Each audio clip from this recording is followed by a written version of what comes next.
Assalamualaikum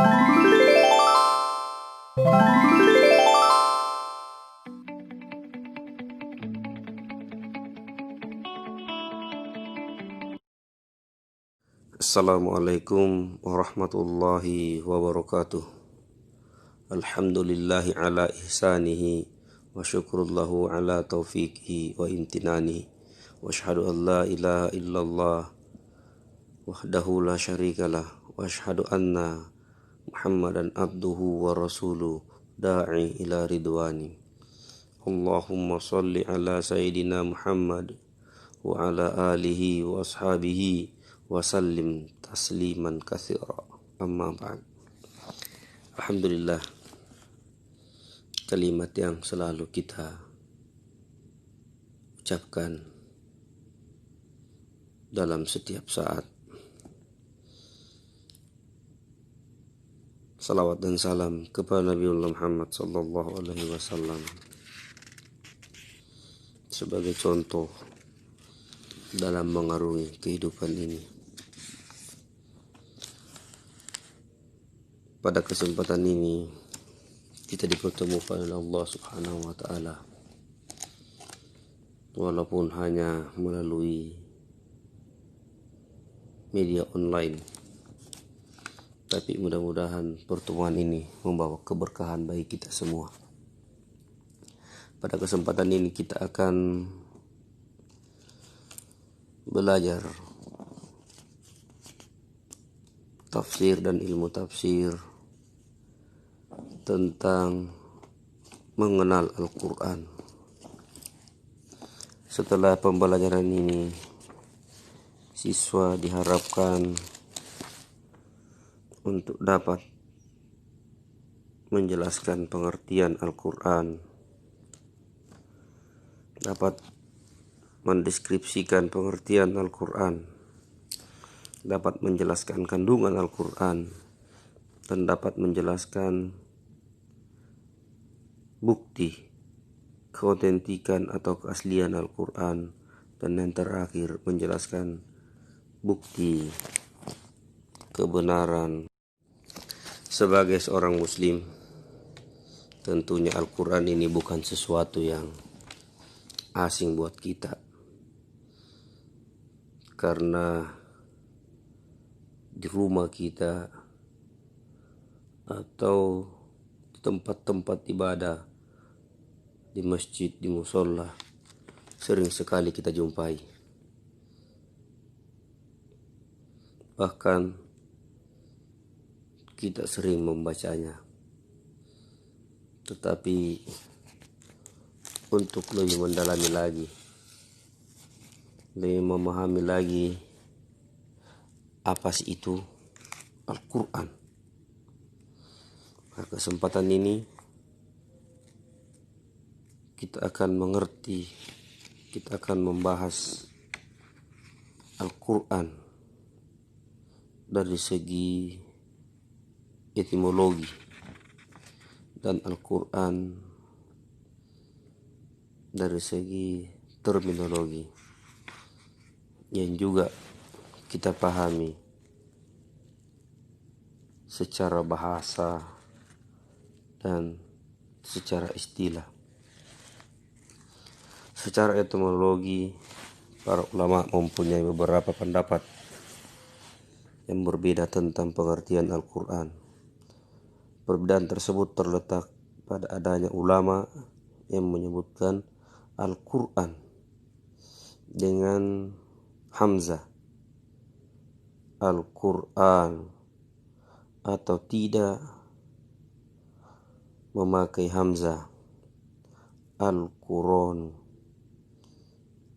Dan apakah Al-Quran itu mustaq, isim yang dibentuk dari sebuah kata dan memiliki makna yang berbeda dari kata pembentuknya, ataukah Al-Quran itu bukan mustaq?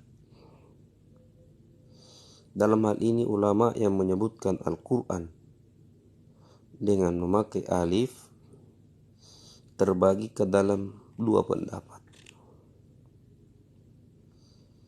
Yang pertama, ada yang berpendapat bahwa Al-Quran adalah kata bentukan dari qoro'ah yang artinya membaca, seperti kata rujahan dan gufron. Di antara yang berpendapat demikian berdasarkan firman Allah Subhanahu wa taala di dalam surah Al-Qiyamah, Inna alaina jam'ahu wa qur'ana fa idza qara'nahu fattabi qur'ana. Sesungguhnya atas tanggungan kamilah mengumpulkannya dan membacanya. Apabila kami telah selesai membacakannya, maka ikutilah bacaan itu. Ada yang berpendapat bahwa Al-Quran adalah kata sifat. Jadi pendapat kedua yang mengatakan Al-Quran itu memakai alif dari kata masdar al-qur'u, artinya menghimpun, sehingga arti Al-Quran adalah himpunan surat atau ayat atau kisah, perintah dan larangan, atau dalam arti lain menyimpan intisari dari kitab-kitab suci sebelumnya. Di antara ulama yang berpendapat demikian adalah Az-Zujaj.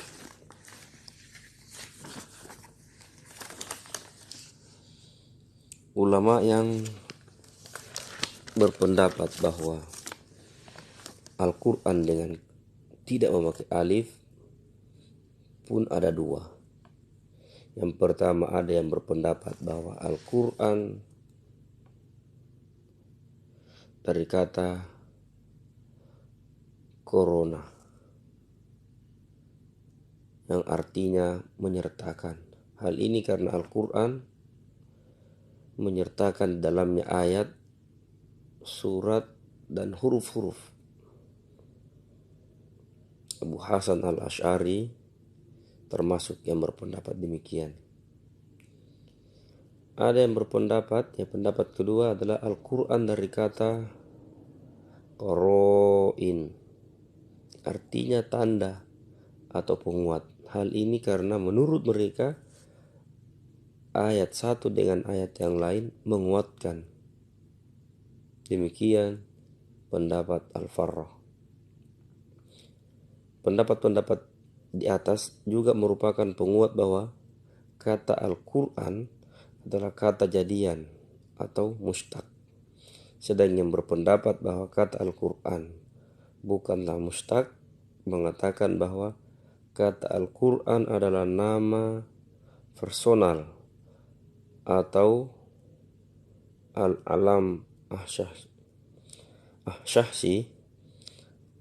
Hal ini sebagaimana disebutkan oleh Allah dalam Quran surah An-Nahl ayat 89.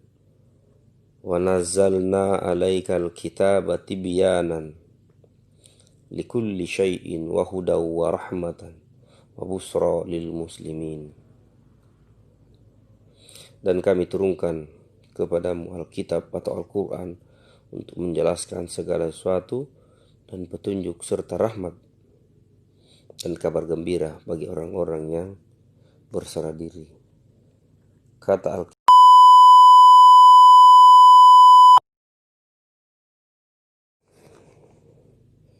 yang kedua, pengertian Al-Quran secara terminologi atau secara istilah. Kalau tadi pengertian Al-Quran secara etimologi atau bahasa. Secara terminologi ada beberapa ulama yang menyampaikan apa itu Al-Quran. Yang pertama adalah menurut Al-Manna Al-Qattan memberikan definisi Al-Quran itu adalah kalamullahi al-munazzalu ala Muhammadin sallallahu alaihi wasallam al-muta'abbadu bitilawatihi. Jadi dia menyampaikan kepada kita bahwa kalam Allah yang diturunkan kepada Nabi Muhammad sallallahu alaihi wasallam dan membacanya adalah ibadah. Pendapat kedua adalah Al-Jurjani. Dia menyampaikan Al-Quran itu adalah al-munazzalu ala Rasulillah, al-maktubu fil masahifi, al-manqulu anhu naqlan mutawatiran bila subhatin. Yang diturunkan kepada Rasulullah sallallahu alaihi wasallam dalam mushaf dan diriwayatkan secara mutawatir tanpa ada keraguan. Pendapat berikutnya atau pendapat ketiga adalah menurut kalangan pakar usul fikih dan bahasa Arab. Dia menyampaikan bahwasanya Al-Quran itu adalah kalamullah al-munazzalu ala nabiyyina Muhammadin sallallahu alaihi wasallam al-mu'jizu al-muta'abbadu bitilawatihi al-manqulu bitawatiru al-maktubu bil masahifi min awali suratil Fatihah ila suratin Nas. Jadi yang dikatakan Al-Quran adalah kalam Allah yang diturunkan kepada Nabi Muhammad sallallahu alaihi wasallam yang lafaz-lafaznya mengandung mukjizat. Membacanya merupakan ibadah. Diturunkan secara mutawatir dan ditulis pada mushaf mulai dari awal surah Al-Fatihah sampai pada surah An-Nas. Jadi ini adalah definisi Al-Quran secara terminologi. Pertama adalah pembatasannya adalah kalamullah. Nah, mungkin kita berpikir banyak perkataan-perkataan Allah Subhanahu wa taala. Seperti ada Taurat, ada Injil, ada Zabur, dan kita umat Islam tidak menafikan bahwa itu adalah perkataan Allah Subhanahu wa taala. Maka kemudian Al-Quran ini dibatasi. Al-munazzalu ala nabiyhi Muhammadin sallallahu alaihi wasallam. Yaitu yang dikatakan Al-Quran yang diturunkan kepada nabinya Muhammad sallallahu alaihi wasallam. Kemudian Rasulullah adalah manusia yang sangat taat. Dan disampaikan dalam ayat bahwasanya apa saja yang datang kepada beliau, apa saja yang datang dari beliau itu adalah dari Allah Subhanahu wa taala. Maka dijelaskan juga kepada kita pembatasannya adalah al-mu'jizul muta'abbadu bitilawati. Jadi dia adalah mukjizat dan membacanya itu adalah sebuah ibadah. Dan ini sudah sering kita dengar bahwasanya membaca Al-Quran satu hurufnya mendapat 10 kebaikan. Tidak sama dengan membaca yang lain. Walaupun juga sama datangnya dari Allah Subhanahu wa taala. Seperti hadis qudsi. Itu tidak sama dengan Al-Quran. Kemudian Al-Quran ini al-manqulu bitawatiru al-maktubu fil masahifi. turun secara mutawatir, secara beransur-ansur, dan ditulis dalam mushaf min awali suratil Fatihah ila suratin Nas. Diawali dari surat Al-Fatihah dan diakhiri dengan surah An-Nas. Dan inilah Al-Quran atau mushaf yang selama ini kita kenal, yang ada di rumah-rumah kita.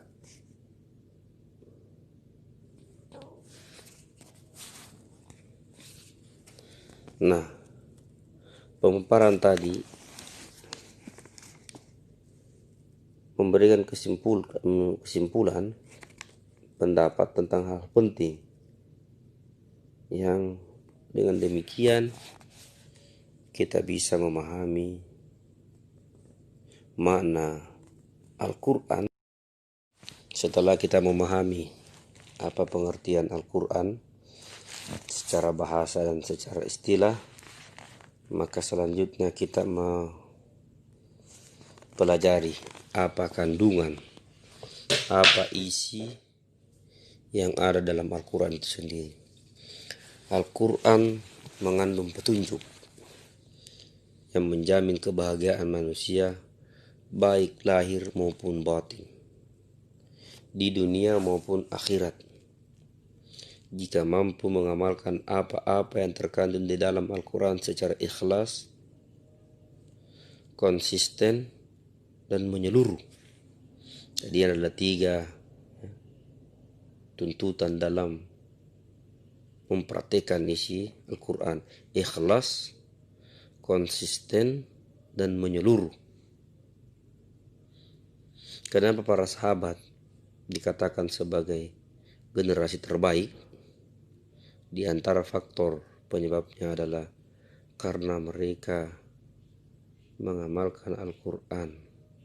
Dan di antara kandungannya adalah nilai-nilai luhur pembentukan mental dan karakter sesuai yang dituntunkan Allah Subhanahu wa Ta'ala. Kandungan Al-Quran mencakup banyak hal, dari hubungan manusia dengan Allah Subhanahu wa Ta'ala, hubungan manusia dengan manusia, dan hubungan alam semesta dengan manusia. Menurut Muhammad Abdu dalam tafsir Al-Manar, kandungan Al-Quran terdiri dari tauhid, ajaran ketauhidan, kemudian al-wa'ad wal-wa'id, janji terhadap mereka yang taat dan peringatan bagi mereka yang membangkang. Kemudian al-ibadah, yaitu ibadah. Kemudian sabilus sa'adah, penjelasan tentang jalan menuju kebahagiaan dunia dan akhirat. Dan yang terakhir, yang kelima adalah al-qasas, kisah-kisah umat terdahulu. Ulama lain menyebutkan bahwa kandungan Al-Quran adalah akidah, syariat, dan akhlak. Sedangkan yang lain lagi ada yang mengatakan bahwa kandungan Al-Quran adalah ketauhidan, hukum, dan selanjutnya kita mempelajari bukti keotentikan atau keaslian Al-Quran. Al-Quran dijamin keotentikannya oleh Allah Subhanahu wa Ta'ala. Ia adalah kitab yang selalu dipelihara oleh Allah sebagaimana yang difirmankan dalam Al-Quran surah Al-Hijr ayat 9. Inna nahnu nazzalna dzikra wa inna lahu lahafizun. Sesungguhnya kamilah yang menurunkan Al-Quran dan sesungguhnya kami benar-benar memeliharanya. Demikian Allah menjamin keotentikan Al-Quran.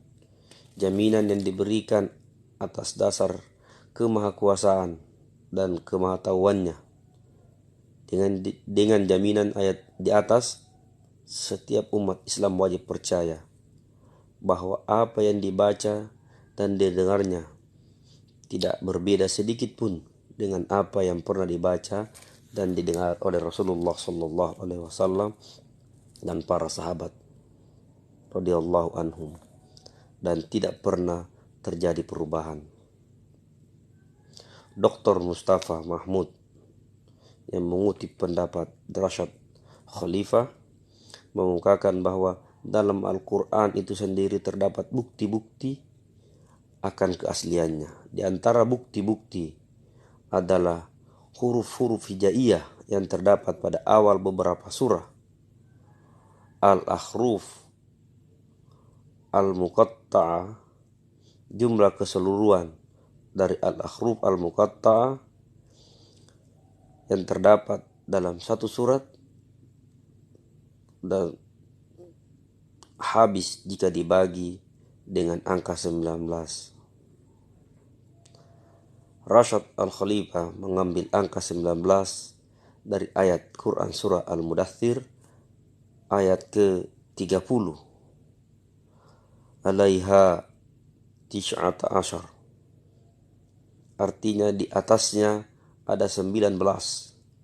Ayat ini turun dalam konteks ancaman terhadap seorang yang meragukan kebenaran Al-Quran. Angka 19 juga merupakan jumlah keseluruhan dari huruf dari kalimat.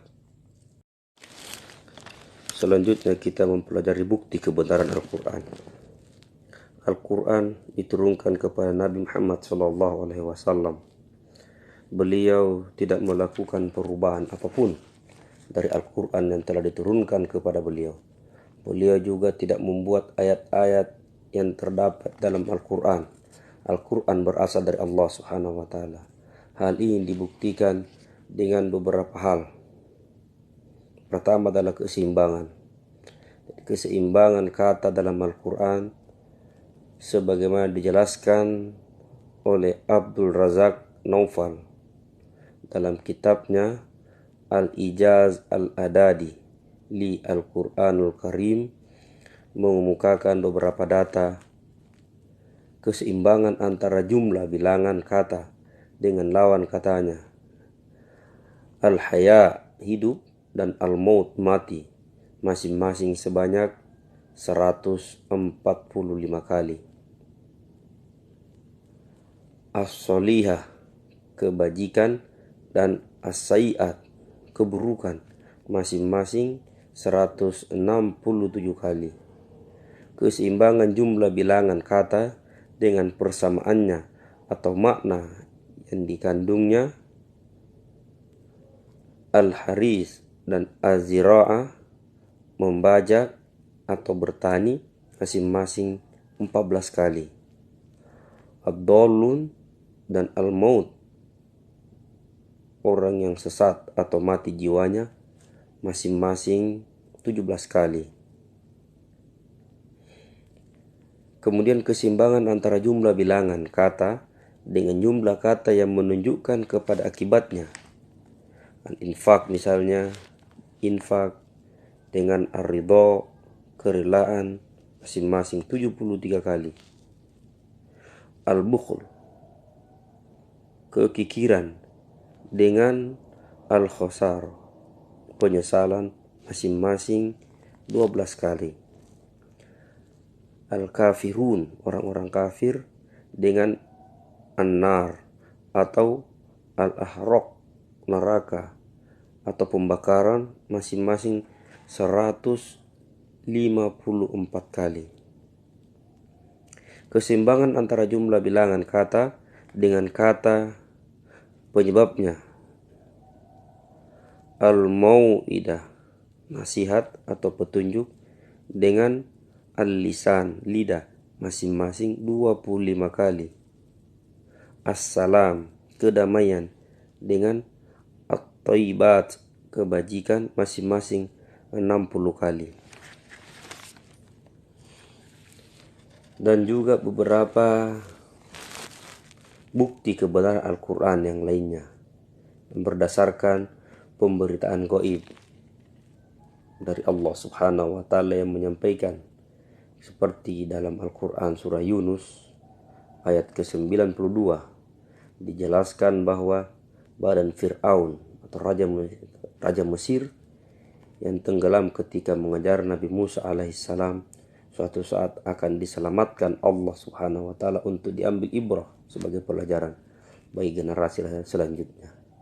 Pada saat ayat tersebut diturunkan kepada Nabi Muhammad SAW, tentunya tidak ada seorang pun yang mengetahui maksud dari ayat tersebut, karena peristiwa tenggelam terjadi pada masa Nabi Musa, yaitu sekitar 1200 tahun sebelum Masehi.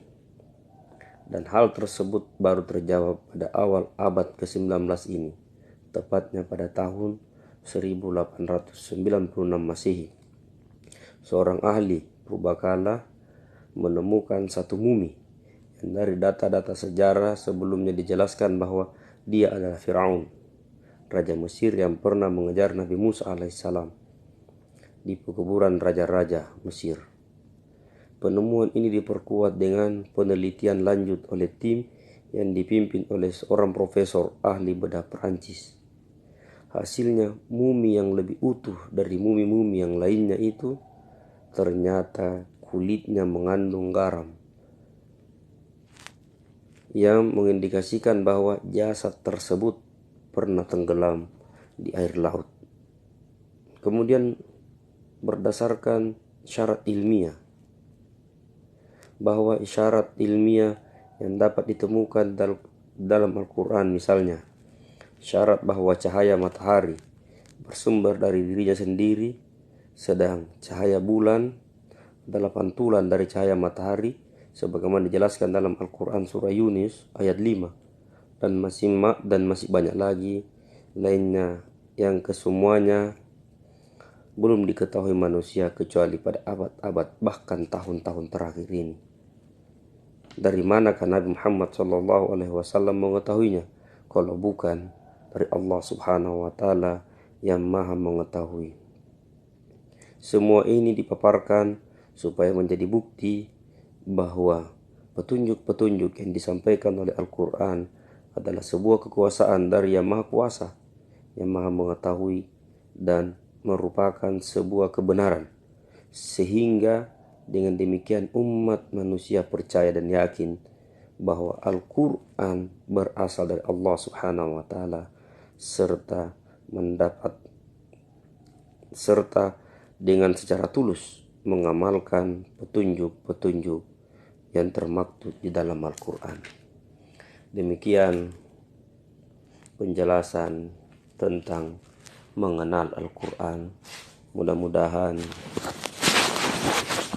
siswa-siswi dapat memahaminya sehingga semakin yakin dengan apa yang Allah Subhanahu wa Ta'ala perintahkan melalui Al-Quran.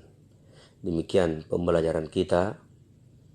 Wallahu a'lam bishawab. Kalau ada yang mau ditanyakan, bisa nanti ditanyakan melalui grup WA atau classroom yang